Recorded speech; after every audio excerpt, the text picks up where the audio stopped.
नमस्कार, good morning, सुप्रभात। मैं हृदयेश मिश्रा आप सभी का स्वागत करता हूं आपके अपने चैनल यानी कि एचआरडी आईएएस पर। कैसे हैं आप सभी लोग? देखिए, आज एक इम्पॉर्टेंट टॉपिक पर हम लोग चर्चा करने वाले हैं और ये टॉपिक दरअसल आपकी यूपीपीसीएस 2000 जो आपका ये 25 का प्रीलिम्स है, उसके लिए हम लोग बातचीत करने वाले हैं। और ये प्रीलिम्स जैसा कि आप लोग को पता होगा अभी 12 अक्टूबर को प्रस्तावित है। और ऐसे में जो कि आपके 7-8-10 दिन जो बचे हैं उसमें आपको विशेष तौर पर क्या करना चाहिए। वैसे तो कोई बहुत ज़्यादा बताने का मेरी आवश्यकता नहीं, क्योंकि अब इतना समय है नहीं कि आप बहुत कुछ कर पाएंगे। लेकिन हाँ, कुछ चीज़ें ऐसी हैं जहाँ पर 8-10 दिनों में भी आप कुछ इम्पॉर्टेंट जो की पॉइंट्स होते हैं या टिप्स होते हैं, आप उनको लेकर के बेहतर निश्चित तौर पर कर सकते हैं। क्योंकि 7-8 दिन में भी बहुत सारी चीज़ें ऐसी होती हैं जो एग्जाम ओरिएंटेड होती है, और अगर उस पर आप फोकस करते हैं तो मुझे लगता है कि ज़्यादा आपको बेनिफिट उससे मिल सकता है। तो सबसे पहली बात क्या करना चाहिए, जैसे अभी तक आप लोगों ने टेस्ट नहीं लगाया है, इनकेस बहुत सारे विद्यार्थी ऐसे होते हैं जो टेस्ट नहीं लगाते, उनको लगता है यार टेस्ट इतना बेनिफिशियल नहीं है। तो खैर, अब इस पर वाद विवाद करने का तो समय नहीं है, लेकिन अगर आपने नहीं लगाया है या लगाया है तो भी आप एक काम कीजिए, 7-8 दिन में कम से कम 10-15 जो है आप फुल लेंथ टेस्ट जो होते हैं उसको लगा लीजिए। एक बार फुल लेंथ टेस्ट लगा लेंगे तो क्या होगा, एक एग्जामिनेशन हॉल जैसा एक माहौल हो जाएगा। और मॉर्निंग में उठ करके सबसे पहला काम तो आपको यही करना है, सुबह उठ जाइए कुछ दिनों तक। जैसे अभी 7-8-10 दिन बचा है, तो अगर लेट नाइट आपके सोने की हैबिट है तो इसको छोड़ करके मॉर्निंग में उठ जाइए। मॉर्निंग में आप जो है 7 से 9 या 9 से 11 का एक शेड्यूल बना लीजिए, एक टेस्ट सुबह और एक टेस्ट जो है शाम को। तो अगर दो फुल लेंथ टेस्ट भी अगर आप लगा लेते हैं तो जो है 7-8 दिन में जो है आप अच्छे खासे आपके टेस्ट हो जाएंगे। और ये 8-10-15 जो आप टेस्ट लगाएंगे, 15-20 टेस्ट, ये आपके प्रीलिम्स में बहुत ज़्यादा बेनिफिशियल करेंगे। ये चीज़ आप ध्यान रखिएगा। दूसरी बात है, कम से कम 7-8 दिन जो बचे हैं आपके, इन 7-8 दिनों में आप एक बार अच्छे से पीवाईक्यूज को भी लगा लीजिएगा। एक बात हो गया। और 2-3 सब्जेक्ट जो कि सबसे महत्वपूर्ण आपके हैं उन पर फोकस थोड़ा सा कर लीजिएगा। या तो आप चाहें तो लूसेंट से आप रिवीजन कर लीजिए, या फिर अगर आपने नोट्स आदि बनाए हैं अपना जो भी आपने किया, आप चाहें तो उससे कर सकते हैं। क्या काम करना है आपको? सबसे पहला काम आपको पॉलिटी आपको रिवीजन कर लेनी है। बहुत आसान सा है और लूसेंट से बेस्ट तरीका और कोई भी नहीं। आराम से इजीली आप लूसेंट से पढ़ सकते हैं। जहां पर लगेगी कुछ कॉन्सेप्चुअल आपको पढ़ना है, जहां पर लगेगी या डिटेल्स में पढ़ने से महाभियोग की प्रक्रिया, डिटेल्स में पढ़ने के लिए आप पॉलिटी उठा सकते हैं, लक्ष्मीकांत की बुक उठा सकते हैं। तो जहां लगे कि डिटेल्स में पढ़ना है उसके लिए आप नोट्स या बुक उठा लीजिएगा। बाकी आप लूसेंट से फटाफट जल्दी से आप रिवीजन कर सकते हैं। और इसके लिए आप जो है पॉलिटी का सेक्शन एक, दूसरा साइंस में भी बायो के सेक्शन का जरूर कर लीजिएगा रिवीजन, और उसके बाद फिजिक्स, और फिर उसके बाद केमिस्ट्री चाहे तो छोड़ सकते हैं, कोई दिक्कत नहीं। लेकिन बायो और फिजिक्स वाला सेक्शन जो है आपको क्या करना है, रिवीजन कर लेना है। इसी तरीके से एनवायरनमेंट बहुत आसान है, और घटना चक्र से आप इजीली आप 1-2 दिन में भी आप उसको आराम से खत्म कर सकते हैं, कोई दिक्कत वाली बात नहीं है। अगर आपने पहले पढ़ा होगा तो बहुत जल्दी रिवीजन हो जाएगा उसका। तो एनवायरनमेंट का सेक्शन हो गया आपका, पॉलिटी का सेक्शन हो गया आपका, ठीक है, और आपका हो गया साइंस का सेक्शन, ठीक है। 3 तो ये मेजर सब्जेक्ट और प्लस करंट अफेयर्स, ये चार सेक्शन तो आपको बहुत बेहतर से 8-10 दिन में इसको मांझ लेना है। जितना मेहनत कर सकते हैं इस 4 सेक्शन पे आपको कर लेना है। एक बात। दूसरा, मॉडर्न हिस्ट्री में अगर आपके पास जो है स्पेक्ट्रम की बुक अगर आपके पास हो, अगर आप पीजी तैयारी करते होंगे तो स्पेक्ट्रम की बुक में आपने देखा होगा कि लास्ट में जो है ना पूरी टेबल बनी हुई है, अलग अलग इंफॉर्मेशन साइट्स में नोट डाउन है। आप क्या काम कीजिए, उस स्पेक्ट्रम को उठाइए। अब इतना समय है नहीं कि तो आप इतनी मोटी बुक उठाएंगे, या तो आपके पास नोट्स बने हो तो उस नोट्स को, या फिर स्पेक्ट्रम के लास्ट में जो टेबल बनी हुई है उस टेबल को आप एक बार सारे टेबल्स को पढ़ जाइए। वो एक बड़ा बेनिफिट आपको करने वाला है।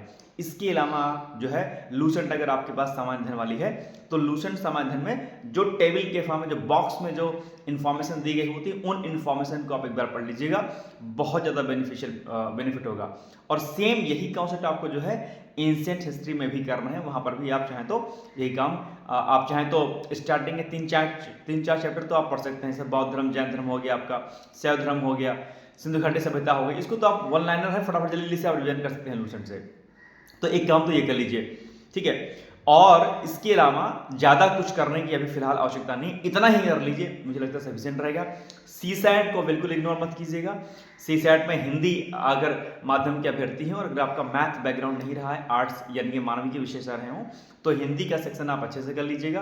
कम्युनिकेशन कर लीजिएगा। कम्युनिकेशन की पूरी प्लेलिस्ट हमने बनाई हुई थी जो कि डिकोड एग्जाम के यूट्यूब पर अवेलेबल है, आप चाहें तो वहाँ से उसको देख सकते हैं, बहुत बेनिफिट वहाँ से भी करेगा आपको। आप चाहिएगा तो मैं आपको लिंक सेंड कर दूंगा उसको, और उसके लिए आप हमें व्हाट्सअप कर दीजिएगा हमारे कॉन्टैक्ट नंबर 8604440920 पर। तो ये एक छोटी सी इन्फॉर्मेशन थी जो मुझे देनी थी। और एक बात ध्यान रखिएगा कि करंट 30-32 प्रश्न आते हैं, मैं मान के चल रहा हूँ 30 प्रश्न भी अगर करंट अफेयर्स के आगे, तो 30 करंट अफेयर्स के हो गए, लगभग 17-18 प्रश्न जो है पॉलिटी के, 17-18 प्रश्न लगभग जो है आपके हो गए किसके, आपके साइंस के।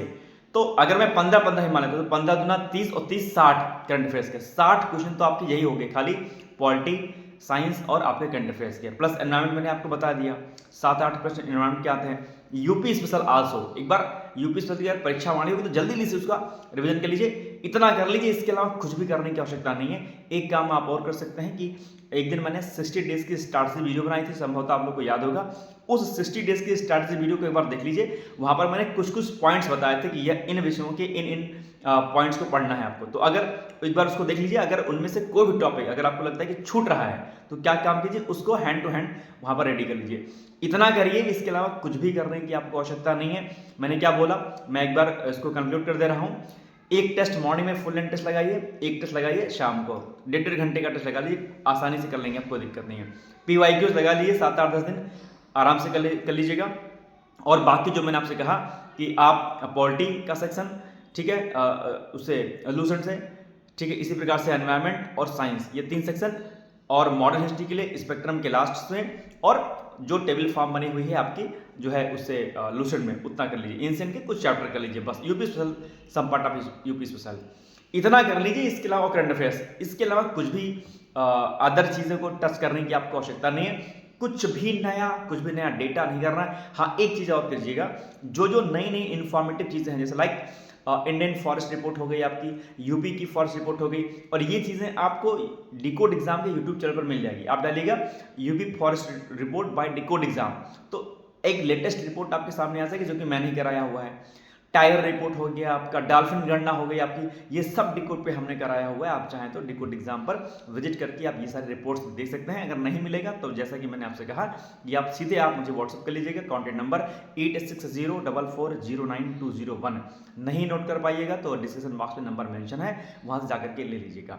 इसके अलावा अगर किसी भी सब्जेक्ट में कोई भी इशू है तो आप मुझसे निसंकोच होकर के आप मुझसे बातचीत कर सकते हैं, कोई दिक्कत नहीं है। और एक सबसे महत्वपूर्ण बात कि अगर आपका टारगेट अल्टीमेटली RO 2026 का एग्जाम है, पीसीएस का एग्जाम है, अभी आप मेंस देना चाहते हैं अगर RO का या प्री निकल गया है, तो उसके लिए भी आप डिकोड एग्जाम पर विजिट कर सकते हैं। वहां पर कई सारी कोर्सेज चल रहे हैं और उसके लिए भी सेम वही नंबर जो भी हमने आपको बताया, इसी नंबर पर आप मुझसे संपर्क करके वो बैच के डिटेल्स आप मुझसे ले सकते हैं। तो ये एक छोटी सी इन्फॉर्मेशन मुझे देनी थी। बाकी आप लोग खाइए पीजिए, बहुत ज़्यादा लोड लेने की आवश्यकता नहीं है, आप बढ़िया कर रहे हैं, बेहतर कर रहे हैं, बस अपने ऊपर भरोसा रखिए और नींद प्रॉपर लीजिए प्लीज़। ये एक सबसे इंपॉर्टेंट चीज़ है अभी फिलहाल के लिए, नींद एक प्रॉपर लीजिए। और नींद लेने से क्या होगा ना, आपका माइंड रिफ्रेश होता है। और सबसे बड़ी बात है कि कुछ दिन आप लोग प्लीज़ सुबह उठने की हैबिट डालिए, ये बहुत आवश्यक है। सुबह उठेंगे तो चीज़ें आपके पक्ष में होंगी। मैं आपसे उम्मीद करता हूँ कि आप इसमें बेहतर कार्य करेंगे और अपनी पढ़ाई को अच्छे से करेंगे। बाकी आपको कोई भी दिक्कत, किसी चीज़ में अगर दिक्कत होती है, निसंकोच होकर के आप मुझसे कॉल कर सकते हैं, मैसेज कर सकते हैं, कोई दिक्कत वाली बात नहीं है, मेरा पूरा सपोर्ट रहेगा। कोई व्यक्तिगत दिक्कत है, कहीं कोई इशू है, कोई भी प्रॉब्लम आती है, आप सीधे मुझे कॉल मैसेज कर सकते हैं, व्हाट्सअप कर सकते हैं। तो एक छोटी सी इन्फॉर्मेशन मुझे आपको देनी थी। और हाँ, अभी हम लोग मेंस के लिए इसी अपने चैनल पर बहुत सारी चीज़ें करवाने वाले हैं। मेंस की आंसर राइटिंग प्रैक्टिस भी हम लोग शुरू करने वाले हैं। और आर्टिकल्स पर हमने चर्चा आपसे किया था कि जो न्यूज़पेपर में आर्टिकल निकलते रहते हैं उसको हम लोग डिस्कस किया करेंगे। हालांकि 9:30 PM पे डेली मैं लाइव आता हूं, तो आप चाहें तो रात 9:30 बजे मुझसे लाइव जुड़ करके अपनी सारी क्वेरीज कर सकते हैं वहां पर, और कई सारी चीज़ें हम लोग वहां पर कराते हैं। तो इस पर आपकी अगर कुछ राय है आंसर राइटिंग को लेकर कि आप चाहते हैं नहीं चाहते हैं आंसर राइटिंग एक पीसीएस मेंस के लिए, एसए का बैच आप चाहते हैं नहीं चाहते हैं आरओ के लिए, तो वो सब चीज़ें अगर आप चाहते हैं तो आप मुझसे संपर्क कर सकते हैं। एसए का बैच अगर आप कहेंगे तो मैं स्टार्ट कर दूंगा आरओ के एसए के लिए, ठीक है। तो ये छोटी सी इन्फॉर्मेशन थी, आई थिंक आपको चीज़ समझ में आ गई होंगी। मिलेंगे हम लोग अब अगले दिन, तब तक के लिए मस्त रहिए, व्यस्त रहिए, मेरी बहुत सारी शुभकामनाएं। All the best, thank you so much, bye bye, take care, thank you.